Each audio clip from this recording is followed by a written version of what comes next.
बिस्मिल्लाहिर्रहमानिर्रहीम, अस्सलाम वालेकुम। मैं हूँ सादिया मज़हर और आप लोगों के साथ ताल्लुक़ रहा मेरा सोशल मीडिया के ज़रिए से और इसके साथ-साथ कुछ न्यूज़ स्टोरीज़ के हवाले से। पाकिस्तान में जनरल इलेक्शन जो 8 फरवरी को हुए, उसके बाद से पाकिस्तान में जितनी पॉलिटिकल इंस्टेबिलिटी भी आ चुकी है और रोज़ाना की बुनियाद पर कुछ नया होता जा रहा है और इसके साथ-साथ क्यूरियोसिटी जो है वो लोगों की वो भी बढ़ती जा रही है। तो इसी हवाले से सोचा कुछ चीज़ें जो मेरे पास मौजूद है, मैं भी आपके साथ इस एक नए प्लेटफ़ॉर्म के ज़रिए से भी शेयर करना शुरू करूँ। पाकिस्तान में एक बहुत बड़ा चेंज पाकिस्तानी सियासत में आया और जिसको एक्सेप्ट करना शायद बहुत मुश्किल है। वक़्त लगा, शायद सियासी जमातों को भी बहुत वक़्त लगा और वो है पीटीआई की जो लीडरशिप है उनकी, मौलाना फजल रहमान साहब के साथ मुलाकात। मौलाना फजल रहमान साहब ने कल प्रेस कॉन्फ्रेंस आकर की और उन्होंने कहा कि वो भी इन नताइज को मानने से इनकारी हैं और इसके बाद अचानक रात में जो है वो पीटीआई का वफ़द मौलाना फजल रहमान साहब के पास गया और कहीं न कहीं उन्होंने ये डिसाइड किया कि आगे जो भी हालात चल रहे हैं, ये लोग मिलकर आगे चलेंगे। शेर पाओ साहब के साथ भी आज पीटीआई की मुलाकात मुतवक्को है और खान साहब का ये कहना कि नून लीग और पीपल्स पार्टी के अलावा सब जमातों के साथ बातचीत हो सकती है। खान साहब ऐसा क्यों कह रहे हैं? इसकी एक बहुत बड़ी रीज़न ये है कि पाकिस्तान में इस इलेक्शन में भी जितना वोट खान साहब को पड़ा, बज़ाहिर ये देख कहा जाता है कि ये वोट शायद नून लीग और पीपल्स पार्टी के अगेंस्ट पड़ा। नून लीग और पीपल्स पार्टी की जो पॉलिसीज़ रही, उन्होंने जितनी महंगाई की, पीटीएम की सूरत में पाकिस्तान में जो अदम एतमाद की तहरीक लेकर आया और उसके बाद जो सलूक उन्होंने अवाम के साथ किया, शायद ये उसके अगेंस्ट वोट था। लेकिन दूसरी तरफ अगर हम ये देखें तो ये वोट उन जमातों के खिलाफ पड़ने की बजाय अवाम का वो गुस्सा जो कहीं न कहीं एस्टेब्लिशमेंट के हवाले से उनको हमेशा से रहा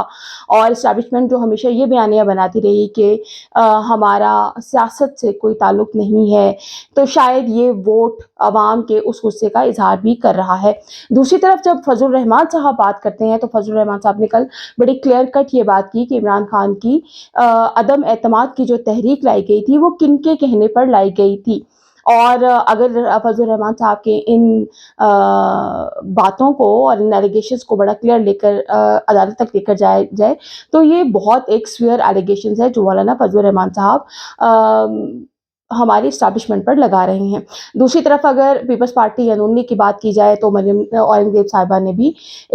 इस बात को मानने से इनकार कर दिया है। लेकिन इस हवाले से जो है वो कुछ हमारे सीनियर सहाफ़ी जो हैं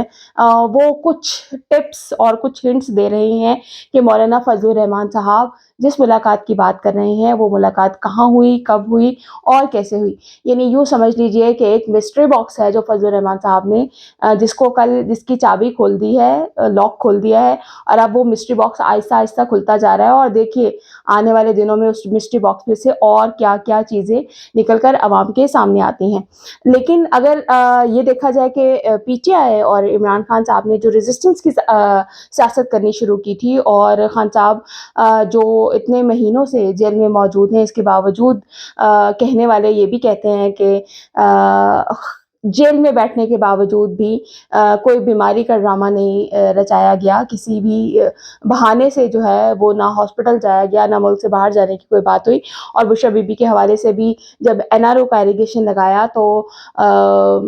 वो एनआरओ भी कहने वालों की और बनाने वालों की बातों तक ही महदूद रहा क्योंकि कोई इसको प्रूव नहीं कर सका, वो एलिगेशन नहीं था और स्टिल बुशरा बीबी की ये एप्लीकेशन कि वो बनी गाला से अडयाला जेल में शिफ्ट होना चाहती हैं, अदालत में मौजूद है। इसके साथ-साथ एक बहुत बड़ी डेवलपमेंट जो आज के दिन हुई वो ये कि पीटीआई के सलमान अकरम राजा साहब ने अपने तकरीबन 100 के करीब लोगों के साथ मिलकर इस्लामाबाद के एक निजी होटल में एक प्रेस कॉन्फ्रेंस की है और उस प्रेस कॉन्फ्रेंस में स्पेसिफिकली उन्होंने इंटरनेशनल मीडिया को बुलाया और इंटरनेशनल मीडिया ये वो टेक्निक है जब हम पीटीआई की बात करते हैं तो पीटीआई के ऊपर हमेशा ये बात एलिगेशन लगाया जाता रहा कि जनाब ये बर्गर लोगों की जमात है और इसमें जो इनकी सारी फैन फॉलोइंग है वो सोशल मीडिया तक महदूद है। तो यहाँ पर भी आप देखिए कि एक बहुत स्मार्ट मूव जो सलमान अकरम राजा ने की वो इंटरनेशनल मीडिया को इकट्ठा कर वहाँ पर उन्होंने फॉर्म 45 प्रेजेंट कर दिए और बता दिया वहाँ पर रिहाना डार साहिबा भी मौजूद थीं, शौकत बशरा साहब मौजूद थे। तो पीटीआई की जितनी लोग थे जो धांधली की बात कर रहे हैं, जिनके पास उनके हलकों के फॉर्म 45 मौजूद हैं, और ये फॉर्म 45 मैं आपको बताती चलूँ कि ये फर्स्ट हैंड इन्फॉर्मेशन है। जितना कुछ आप खबरों में देख चुके हैं, यकीनन अब तो लोगों को फॉर्म 45, फॉर्म 47, फॉर्म 49 की बड़ी क्लियर अवेयरनेस मिल चुकी है। तो फॉर्म 45 की बेस पर जैसे सलमान अकरम राजा साहब को भी वो जीत रहे हैं, लेकिन 47 में जाकर उसको अजीब तरीके से नंबर गेम की गई और सलमान अकरम राजा साहब को हरा दिया गया। तो आज वो प्रूफ पीटीआई की क़यादत ने इंटरनेशनल मीडिया और नेशनल मीडिया के सामने भी प्रेज़ेंट कर दिए हैं, जिनको वो बार-बार अदालत में भी लेके जा रहे हैं। और चौधरी साहब की अगर बात करें तो उनकी कामयाबी का नोटिफ़िकेशन इलेक्शन कमीशन जारी कर चुका था, लेकिन अगेन उसको सस्पेंड कर दिया गया है। तो ये वो तेज़ी से चलती हुई डेवलपमेंट्स हैं जो कहीं न कहीं पाकिस्तानी सियासत के रुख को रोज़ाना की बुनियाद पर बदल रही हैं, क्योंकि 2 दिन पहले तक कहीं न कहीं ये बात क्लियर हो रही थी कि अब कोalition गवर्नमेंट ही बनेगी और पीपल्स पार्टी और नून लीग ही जो है वो नेशनल असेंबली में बैठेंगे। लेकिन फजल रहमान साहब की कल अपीयरेंस ने उस सारे सिनेरियो को कहीं न कहीं चेंज कर दिया, और दूसरी तरफ जब पीटीआई इस बात पर डटी हुई है, मौजूद है कि वो मुसलसल रेज़िस्ट करेगी, वो अपनी सीट्स वापस लेगी और नेशनल असेंबली में अपनी अक्सरियत के साथ इवन पंजाब में भी पीटीआई ही हुकूमत बनाएगी। इसके साथ-साथ दूसरी तरफ ये खबरें बहुत तेज़ी के साथ सर्कुलेट हो रही हैं कि कहीं न कहीं इन इलेक्शंस को ही कालअदम करार दे दिया जाए और नए इलेक्शंस की तरफ जाया जाए। ये एक बहुत बड़ा मूव है या बहुत बड़ी विश है जो कुछ लोग कर रहे हैं, लेकिन कहीं न कहीं ये बात क्लियर है कि मुल्क में इस वक्त इंस्टेबिलिटी बहुत ज़्यादा है। लोग क्योंकि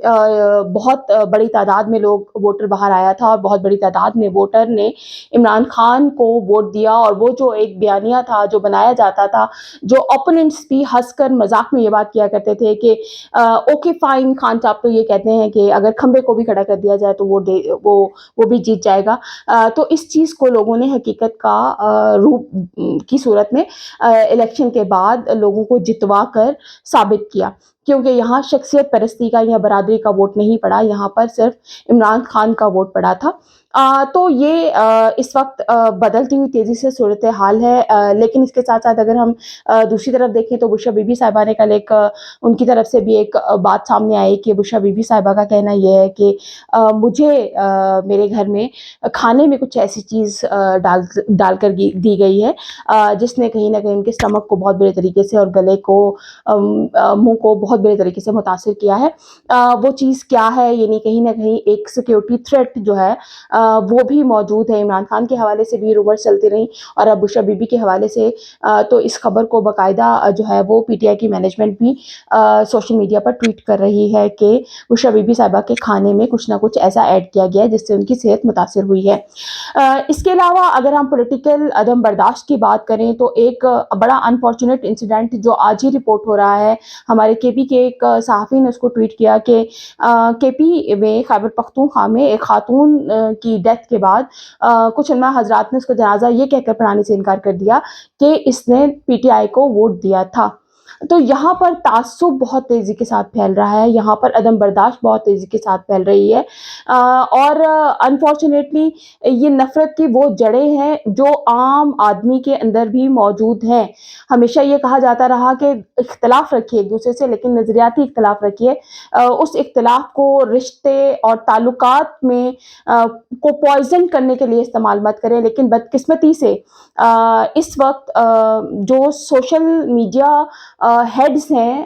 दूसरी पॉलिटिकल पार्टीज़ के, स्पेसिफिकली नून लीग के हवाले से बहुत ज़्यादा टारगेट किया जाता रहा है ख़वातीन को। महर बुखारी साहिबा को किया गया, हामिद मीर साहिबा को किया गया, मैं खुद इसका शिकार हुई। और उसके साथ-साथ ये सिर्फ़ सोशल मीडिया पर अदम बर्दाश्त नहीं है, अब ये अदम बर्दाश्त कहीं न कहीं मुआशरती लेवल पर भी जा चुकी है। इस खबर में कितनी सच्चाई है, इसके हवाले से हम इन्वेस्टिगेट कर रहे हैं और यकीनन इस चीज़ का बेहतर तरीके से इस चीज़ को सामने लेकर आएँगे कि क्या ये खबर वाक़ई दुरुस्त थी और क्या वाक़ई उस खातून का जो है वो जनाज़ा इसी वजह से जो है वो नहीं पढ़ाया गया। शहबाज़ गुल साहब ने इस हवाले से ट्वीट किया था कि अगर ऐसा है तो सबको मिलकर उन खातून की जो है गायबाना नमाज़ जनाज़ा पढ़नी चाहिए और ये बताना चाहिए कि हमारे जितने भी बहन भाइयों को इस तरह से एक्सप्लॉइट किया जा रहा है। تو وہاں ہم ان کے ساتھ ہر وقت موجود ہیں۔